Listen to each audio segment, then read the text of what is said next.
Bonjour guys et bienvenue pour une nouvelle vidéo. Aujourd'hui, je parle de quelques statistiques sur l'herpès que je trouvais intéressantes de vous partager. J'ai mon petit cahier avec moi. Je vais vous mettre en barre d'infos, dans le fond, les sources.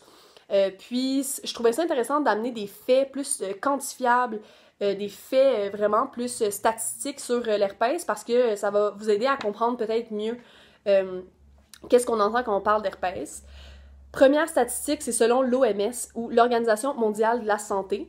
L'étude date de 2015 et ça révèle que plus de 3,7 milliards de personnes ayant moins de 50 ans, soit 67% de cette population, donc de moins de 50 ans, sont infectées par l'herpès de type 1. 3,7 milliards, donc assez commun comme virus, vous me direz.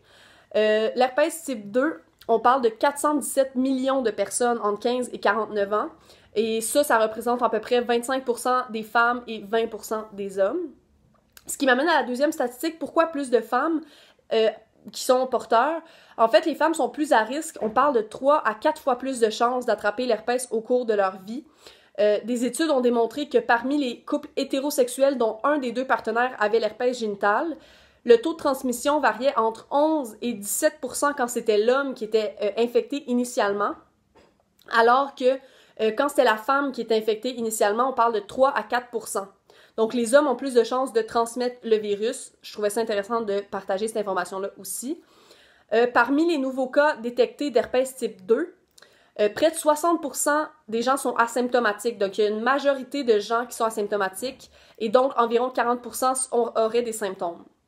Là, ces deux dernières statistiques, je les ai prises sur le gouvernement du Canada, donc Statistique Canada.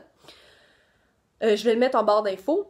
Et finalement, le condom, je l'ai déjà dit dans une autre vidéo, mais je trouve ça bien de le rappeler, le condom réduit la transmission de 50 à 70%, ce qui est quand même faible. Ça, c'est selon différents sites que je suis allée voir, fait que j'ai dit selon, tu sais, entre 50 et 70%.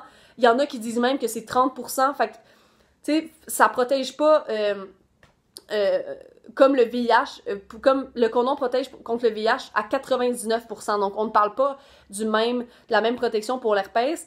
Le pourquoi de ça, c'est que si l'emplacement du virus n'est pas protégé par le condom, donc si c'est dans l'aine ou sur le pubis, à une place qui n'est pas protégée par le condom, ben, il va avoir contact peau à peau. Une solution à ça, c'est si vous avez des lésions, faites juste vous retenir pendant ces quelques jours où vous êtes contagieux et continuer par la suite à reprendre vos activités. Donc voilà, c'était quelques statistiques. J'espère que ça va avoir été utile. Et voilà, on se revoit pour une prochaine vidéo.